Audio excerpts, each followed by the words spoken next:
Hi, this is Kendall Boyson, professional life and recovery coach, and you're listening to Encouragementology, the practice of instilling hope.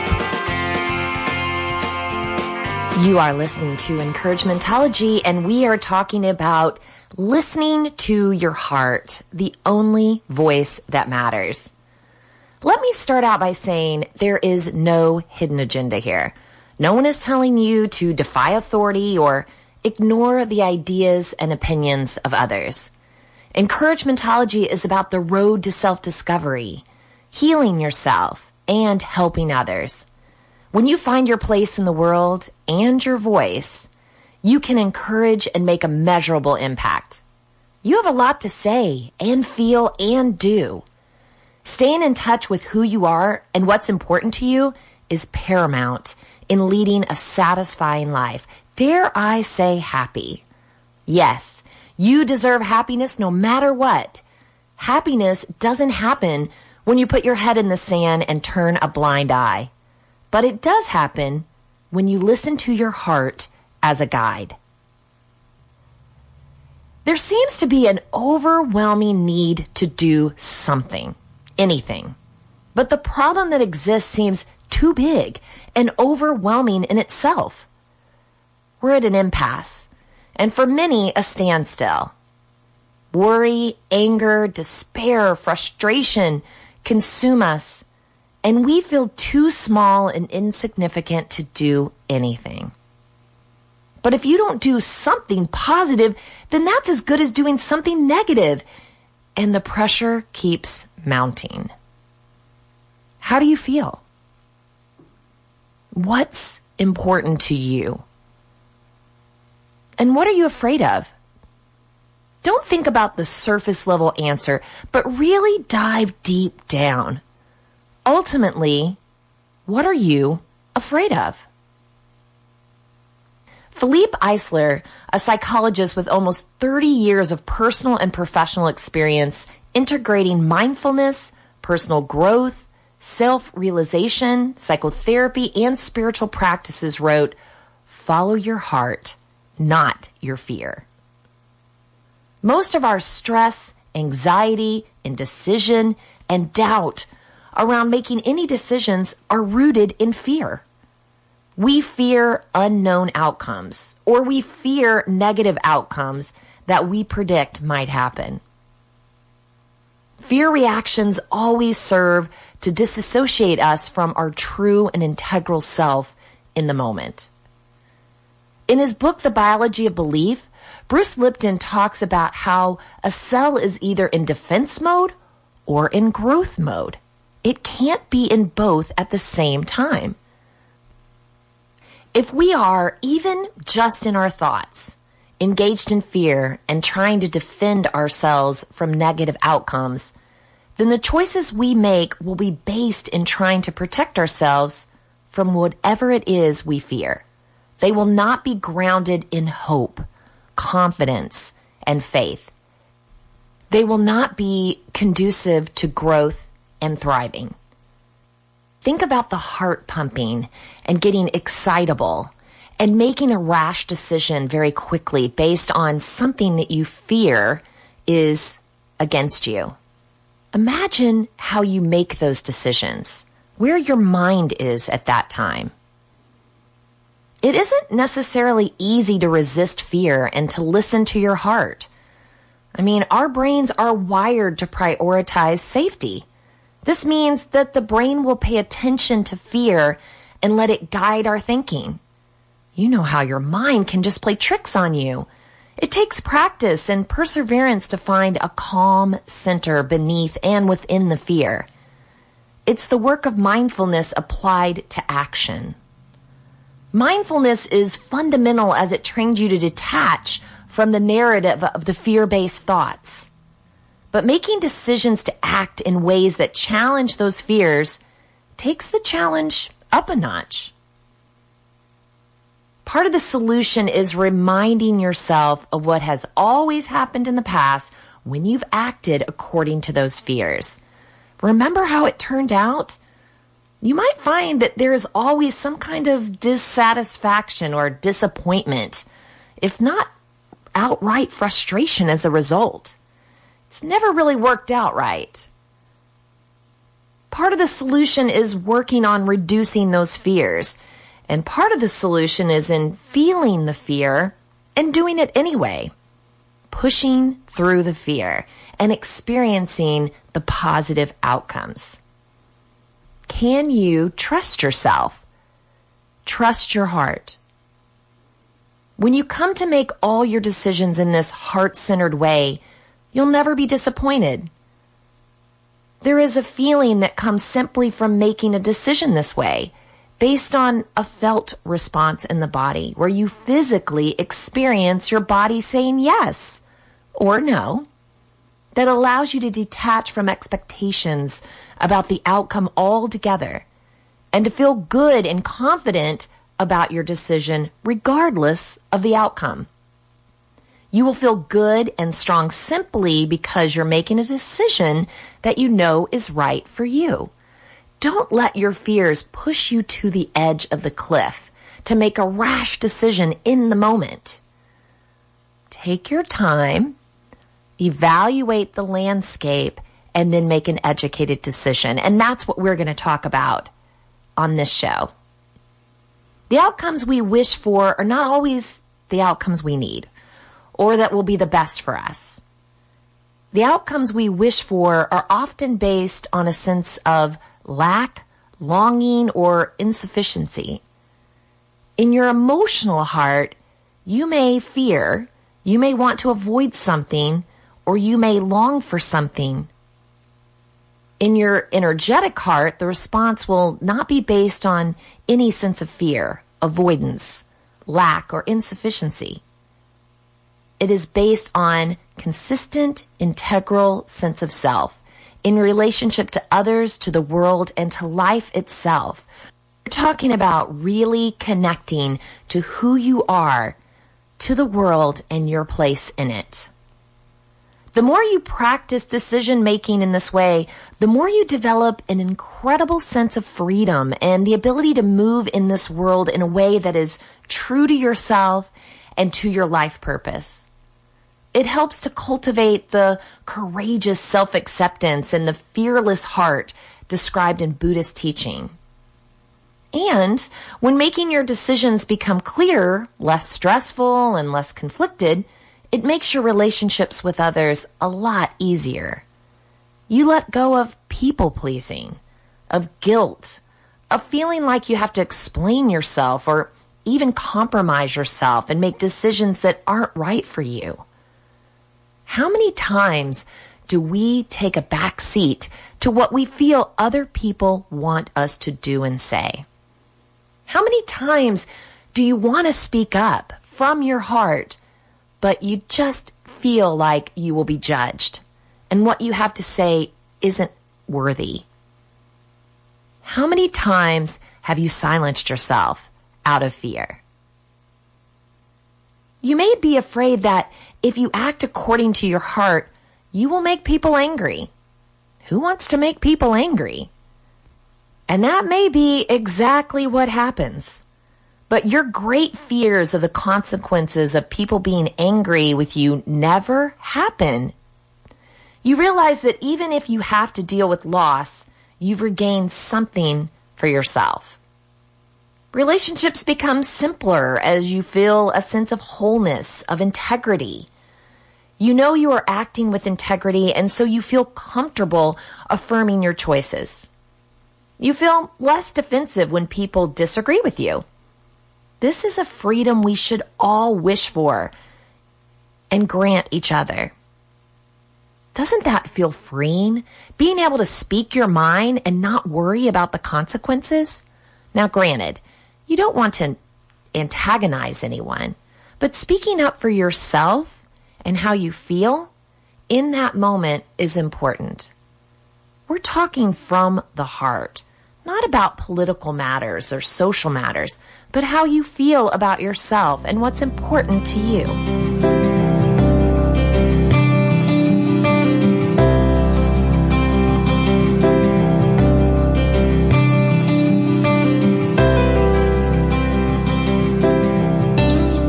much of what we think and feel on the surface is about acceptance.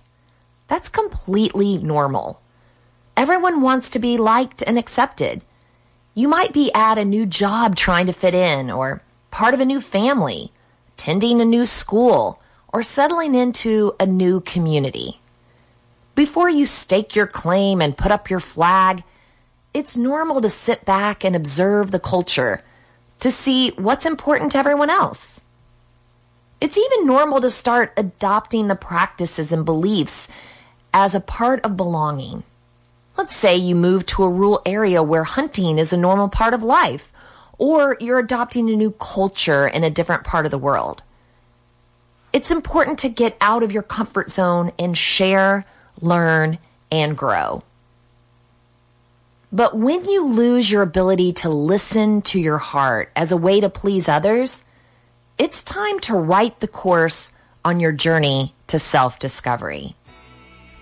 We are the world. We are the children. We are the ones who make a brighter day, so let's start giving.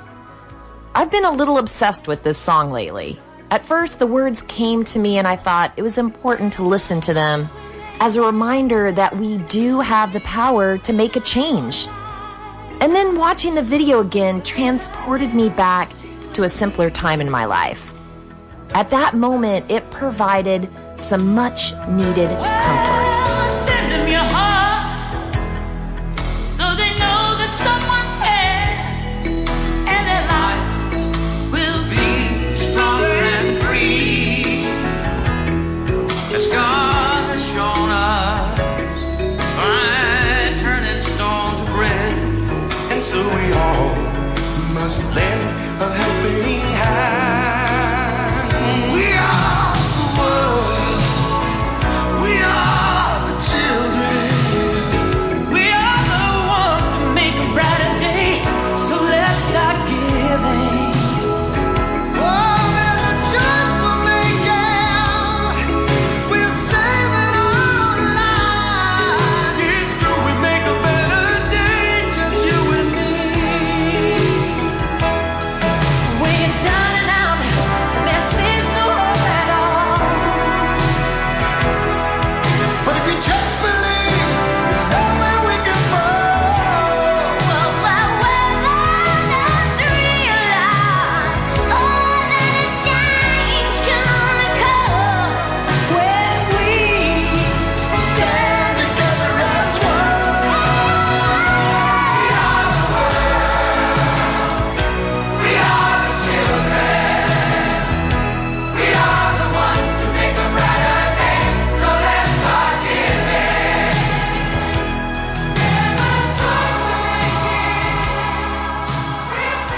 Send them your heart. I love that line.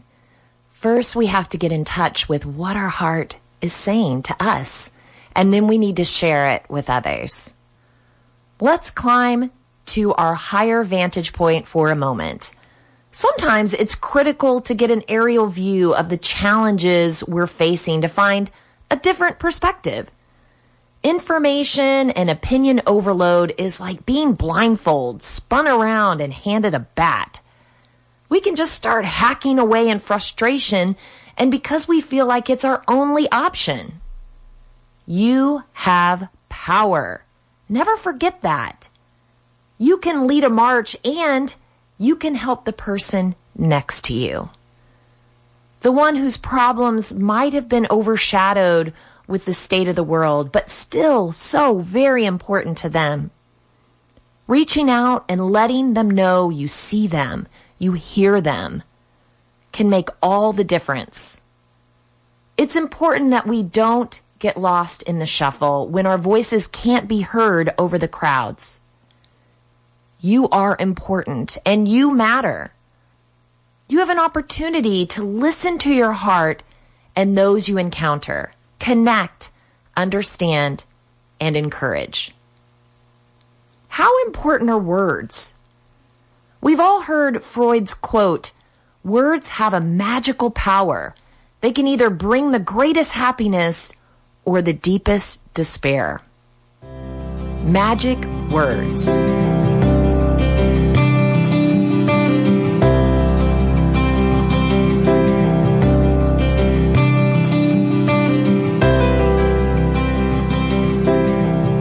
actually found a book discussing this exact idea, magic words, the science and secrets behind 7 words that motivate, engage, and influence by Tim David.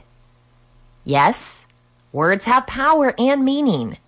The magic, however, is in the understanding where the power and the meaning come from.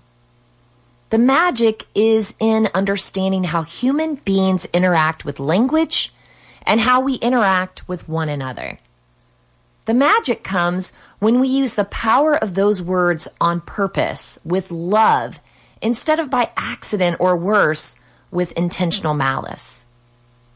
Communication is not about knowing some words.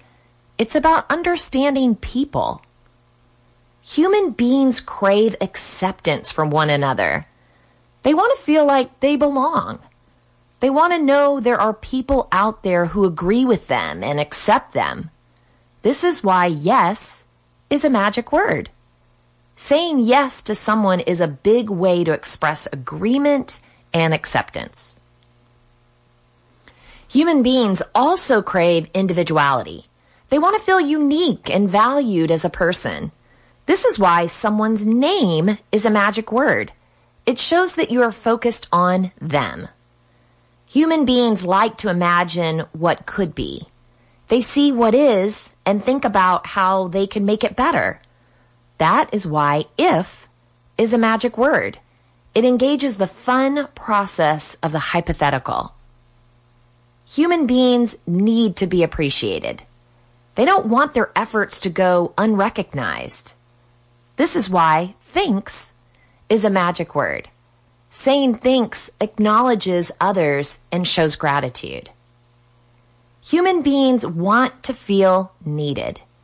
They want to feel like they contribute to others in a meaningful way. This is why help is a magic word. When you ask someone for help, it allows them an opportunity to play the role of hero. Human beings want to know why. Cause and effect is very important to us. Random acts of violence with no clear motive are the kind that bother us the most. This is why because is a magic word. When people hear because, they know the answer is coming. It scratches the irritating itch left behind by an unresolved why. A practice within encouragementology is here's your cue. It stands for connect, understand, and encourage. You might have heard me reference it once or twice. I gave it an acronym to help it stick and make it tangible. It's simply a reminder of something so obvious it bears repeating. Step outside of yourself and your own issues and connect with someone. Notice the world around you and try and empathize with another human being. It could be an elderly person who needs a kind face and an ear to talk to. It could be a single mother struggling to make it all work out and keep her sanity. It could be a divorced father trying to navigate life and learning all by himself. It could be a youth confused and frustrated by the pressures of the world and not feeling as if they measure up. Don't leave a post or a comment. If you feel that's the only way to break the ice, send a message, but be prepared to do more. We need human connection. And even in a time where it may seem impossible, go out of your way to reach out. Next is understanding. Be willing to listen without judgment or advice. Just be there for someone. Open your mind and, most importantly, open your heart. True connections are made heart to heart. Active listening takes practice and discipline. Listening without creating your own story in your mind or shifting the focus to problem solving is difficult. Just try to listen to the story and the ideas as they unfold. When it's appropriate, offer words of encouragement. I say appropriate because it's natural to want to solve someone's problems and rush to get them over a hump. Words of encouragement can come off as a battle cry and a rally for the finish line if delivered too early. People need a chance to talk through the challenge and formulate a solution when they feel ready. Then simply letting someone know you heard them and you believe in them can make all the difference. I know you can do it. Breathing these types of sentiments into the wings of someone grounded may be all it takes to give flight. I know you can do it. What if you buy into all this and you really do want to make a change? What if you put your hand on your heart and all you hear are crickets? How do you actually hear that inner voice?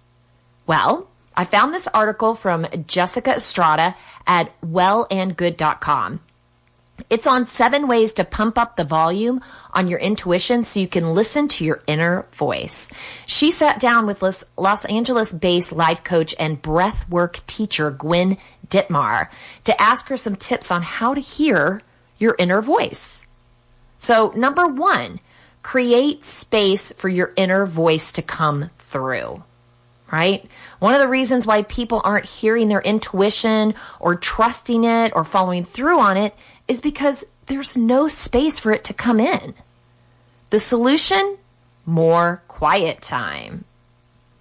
Prayer is actually asking for guidance, and then meditation is the space that you create to be able to hear the answers. Whether you sneak away for a brisk nature walk or meditate in your car before work, incorporating more quiet time into your day or just be present and listen to what's coming up for you will make all the difference. And you don't even have to go out of your way to carve out quiet time. Just squeeze it in alongside mindless activities you're already doing, like washing dishes, showering. That's a great place. I always try to open my mind and listen during showering. And maybe even exercising. Take out those earbuds. Instead, just listen to yourself. You'd be amazed at the wisdom that can come through when you're elbow deep in dish soap. Number 2, pay attention to your emotions. Although we refer to it as an inner voice, your intuition may not manifest itself as a voice at all. It might just be a feeling. Intuition often comes through your emotions. Your emotions are simply feedback. It's a part of attempting to get your attention.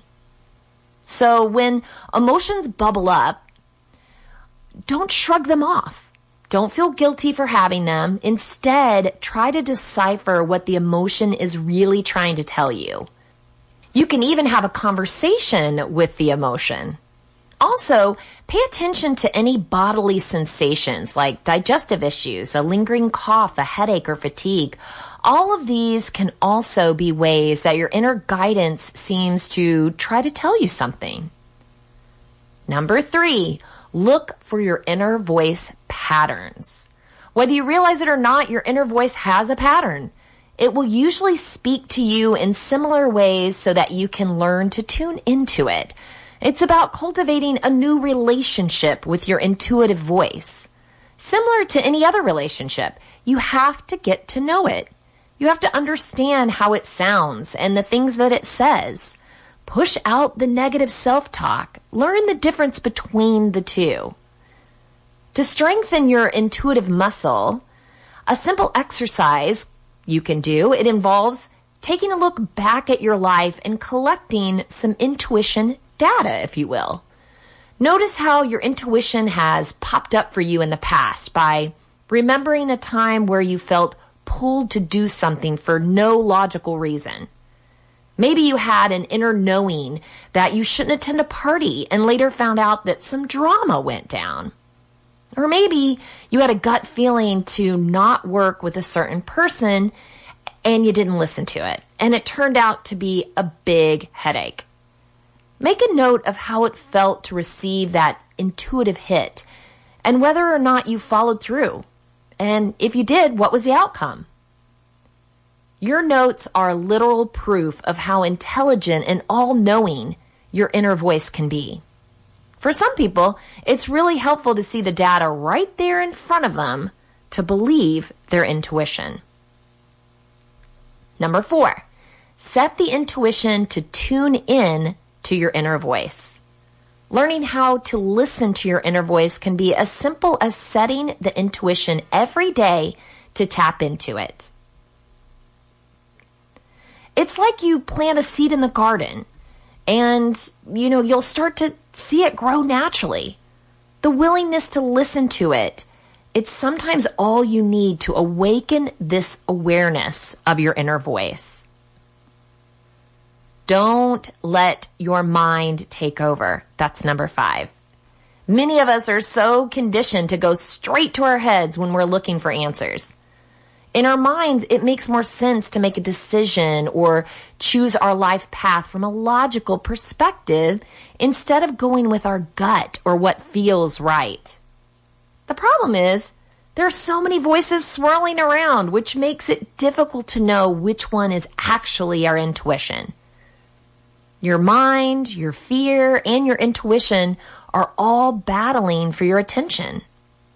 It's this noise that creates confusion and prevents us from following through on what our inner voice is telling us to do. Here's a pro tip. Pay attention to the first answer that comes through when you're making a decision. That's usually your inner voice talking before your mind has time to actually possess it. Go with your gut. How many times have you said, I should have gone with my gut. I knew that was the right answer, and then I talked myself out of it. Number 6, take a moment to pause and breathe into it.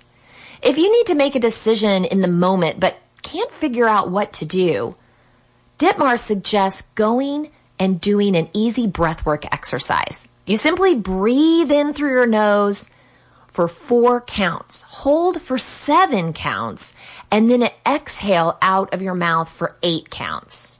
Okay?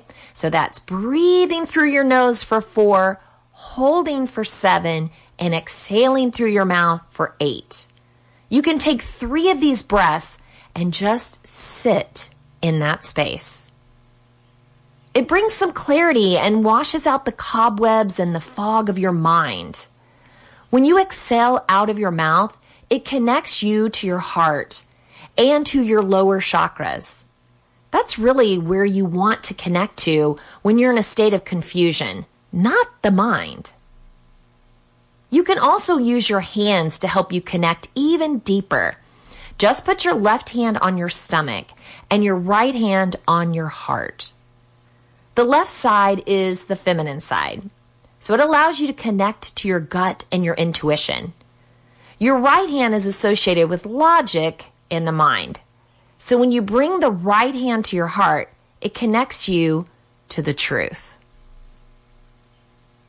Number 7, talk to your confusion. Can't hear your inner voice? Ask it to speak up a bit. Start by pinpointing where you feel the confusion in your body.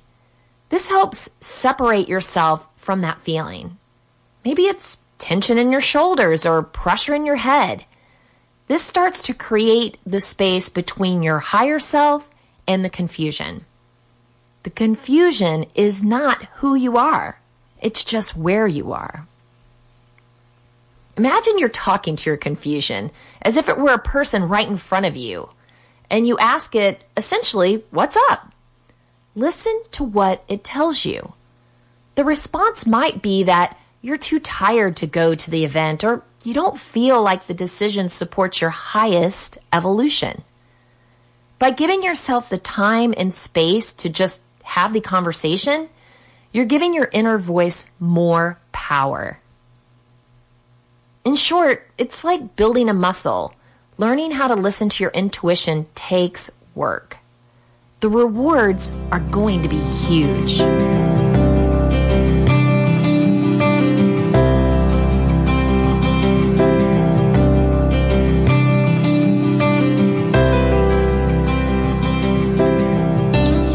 Now, you might be thinking, yeah, but I always make the wrong decision.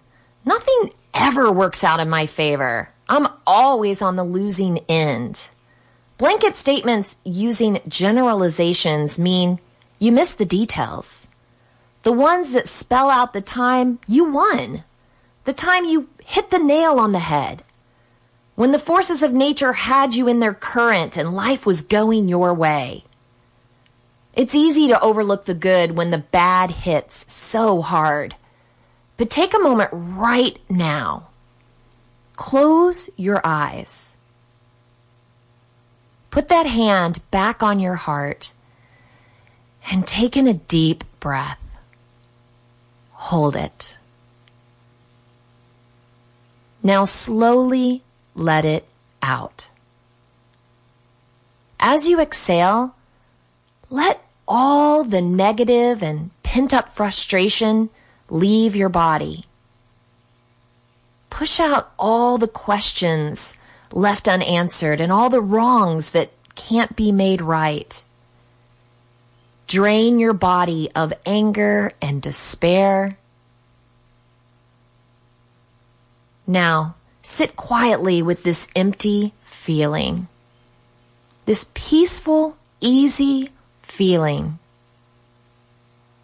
Before you take in a big breath, sucking in all the stress, anxiety, and weight of the world, be mindful. You own your body and your mind, and you choose what goes in it. It's okay to take a day off and back away from the chaos to regain your bearings. You need a moment to reconnect with yourself and your own feelings and to listen to your heart. Each day you choose. Begin your day reminding yourself of who is in charge. As your morning begins and you start absorbing all that is around you, pick your path. Avoid toxic conversations. Pass up the chance to validate someone else's opinion. And don't forget, negative media is a choice. Unplug and turn off. Taking care of yourself isn't selfish. It's empowering. I hope you've been able to pick up a few nuggets of inspiration. That's always the goal on Encouragementology, just some positive alternatives to life's challenges. We are going to face challenges day in and day out, but we have the power to control our reaction to those, what we participate in and what we don't. And it's all about a healthy balance. You know, you want to be there for others, but you want to be there for yourself as well. How do you find that healthy balance?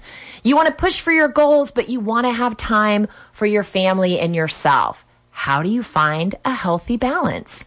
How can you take care of people and nurture without people pleasing?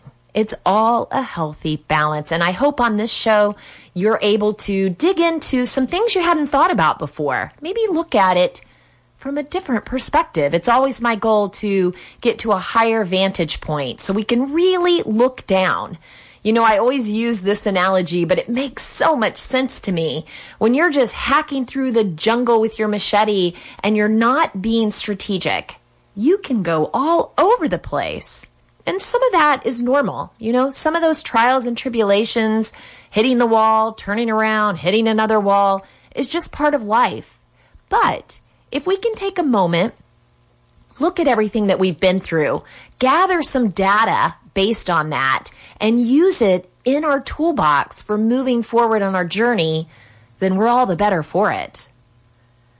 So we talked a little bit about just the need to really tune in to what your heart says. So many times we're influenced by so many other outside influences, taking over, controlling our thought process, imposing their opinions, and we lose track of how we really feel about something. You know, surface level, we want to be liked. We want to go with the flow. We want to be part of the crowd. But maybe personally, we definitely have an opinion or what it feels good to us and what helps us and nurtures us. When's the last time you checked in with that? This is a good reminder that we need to sit still. We need to unplug. We need to turn everything off and just go internally. Have an introspective conversation with yourself. How delightful is that? We talked a lot about fear and how fear can definitely control your thought process, control where you're going with your mind, control your reactions to so many things. When you're scared, you're going to do a knee-jerk reaction. You're going to fight back. You're going to make rash decisions. How to take a mindful break.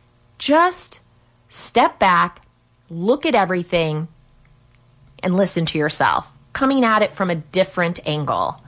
We also talked a lot about the power that you have. We forget that. We forget that we're powerful when we feel helpless. When we're in a situation where we feel like we can't contribute, we feel powerless, and we forget we have people all around us, people that are right at an arm's length that we can reach out to, we can encourage, and we can impact. And what a beautiful feeling that is to be able to have that much power right at your fingertips that you could turn around and impact somebody today, right this hour. You know, maybe you can't do that in person yet or all the time, but you can find creative ways to reach out and connect and listen and encourage. You know, we talked about understanding human beings and those magic words. Remember those 7 magic words? There was yes, if, thanks, help, because. Aren't those some great words? We also talked about thinking of that practice, here's your cue. You know, I put that acronym just to make it easy, something you could put in your pocket and pull out and use it, or something you can reference. You know, the first time I ever gave a speech on Here's Your Cue, I had someone say, you know what? I did that today, and I didn't even know that's what I was doing. So that was beautiful and such validation that we need that gentle reminder, you know, something to connect that to. How exciting. The power that we possess to impact another person.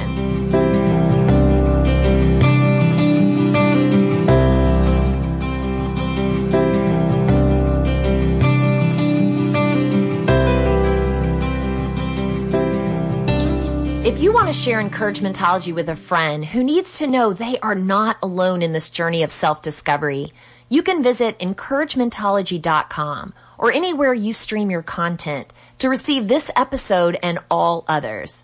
Follow us on Facebook for additional encouragement throughout the week. So I challenge you, turn down the chaos and turn up the volume on your inner voice. Your thoughts, ideas, and opinions matter. Instead of persuading someone else, convince yourself. Listen to your heart and let it guide your day. I know you can do it. Thank you for listening to Encouragementology with Kendall Boyson, where we find positive ways to handle some of life's challenges. Someone threw until the path was clear.